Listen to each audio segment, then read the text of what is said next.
আসসালামু আলাইকুম প্রিয় দর্শক, এসেছিলাম আমি হরজত শাহ আলী মাজারে। আসার পরে আপনারা স্ক্রিনে দেখতে পারছেন এই সেই শিকল বাবা। শিকল বাবা কি করলো, আমাকে ধরেছে। আসলে আমাকে কোথায় নিয়ে যাচ্ছে আমি জানি না, আপনারা একটু সঙ্গে থাকুন। এই যে দেখেন কিভাবে করে আমাকে ধরছে, দেখেন ধরে ধরে নিয়ে যাইতেছে। কোথায় নিয়ে যাচ্ছে আমরা একটু দেখি। আপনারা যে যেখান থেকে দেখছেন একটু কমেন্ট করে জানাবেন এই শিকল বাবাকে চেনেন কিনা। আমরা আশেপাশের লোকজন কয়েকজনের কাছে জিজ্ঞেস করেছিলাম, সে মানে আকার ইঙ্গিতে কথা বলে। এই যে দেখেন, এই যে দেখাই দিচ্ছে আমাকে যে আমাকে একটা মোমবাতি কিনে দাও।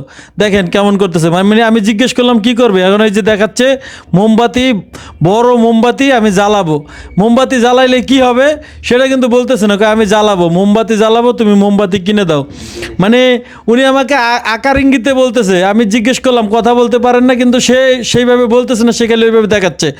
এরপর আমি তাকে বললাম যে আমার কাছে টাকা নাই, আমি ছোট্ট একটা মোমবাতি কিনে দিই। না, সে এই যে দোকানের সব থেকে যে বড় মোমবাতিটা, যেই মোমবাতিটার দাম হলো 1500 থেকে 2000 টাকা, সেই মোমবাতিটাই সে নেবে। তার কম দামি একটাও নেবে না সে। তাকে আমি 5 টাকা 10 টাকা দামের মোমবাতি দেখিয়েছিলাম, সেটা নেবে না। তো দেখেন উনি আবার বলতেছে যে আমার ওই যে নিচে ওইটা আসলে নেই, ওটার প্রবলেম।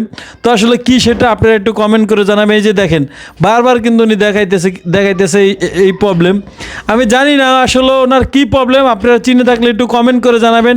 আরেকটি বিষয় দর্শক শ্রোতা, আমরা পরবর্তীতে ভিডিও শেষে আমরা কয়েকজনের কাছে জিজ্ঞেস করেছিলাম, সেই লোকগুলো আমাকে বলেছে ভাই এরকম বিভিন্ন মানুষ ধরার পরে তাদের থেকে টাকা নিয়ে মোমবাতি নিয়ে মাজারের ভিতরে যে ঘুরে পুরে এসে আবার সেই মোমবাতি দোকানে ফেরত দিয়ে টাকা নাকি নিয়ে যায়।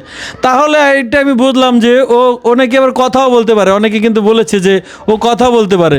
মানে অভিনব পদ্ধতিতে মানুষকে ধোকা দিয়ে বোকা বানিয়ে তারপর মোমবাতি কিনে সেই মোমবাতি আবার দোকানে অল্প টাকায় ফেরত দিয়ে তারপর টাকাটা নিয়ে যায়। দেখেন এখন কেমন করতেছে, দেখেন অভিনয়, দেখেন অভিনয়।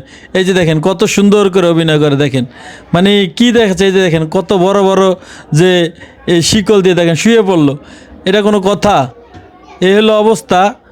তো এইভাবে করতেছে। পরে আমি বললাম যে না, আমি আপনাকে মোমবাতি আসলে কিনে দিতে পারবো না, অত টাকা আমার কাছে নেই। তখন আমাকে বলতেছে আচ্ছা ঠিক আছে তুই জাগা। মানে আকার ইঙ্গিতে দেখাচ্ছে। আমি যতক্ষণ ওনার সাথে এই যে ভিডিও করতেছি ততক্ষণে কিন্তু কোনো কথা হয় নাই, যা সব কিছু ইশারায়। উনি আমাকে ইশারা দিচ্ছে, আমি যেহেতু উনি ইশারা দিচ্ছে আমি ওনাকে আবার ইশারায় বুঝালাম যে আমার কাছে টাকা নেই। এই যে দেখেন আমাকে ছেড়ে এখন চলে গেছে।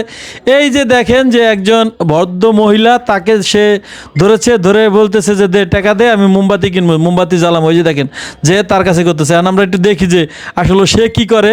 সে দেখতেছি সে হাতের থেকে ব্যাগ বার করে ওনাকে 5 টাকা না 10 টাকা দিয়েছে। দেখেন এখন কি বলতেছে, না না নিয়ে লাগবো না, যা যা যা। এরপর কি জানি দেখাচ্ছে এবং ভিতরে যেতে বলতেছে। তো দর্শক আপনারা আসলে দেখলেন, দেখে আপনাদের আসলে কি মনে হচ্ছে আপনি একটু কমেন্ট করে জানাবেন, ভিডিওটি শেয়ার করে দেবেন।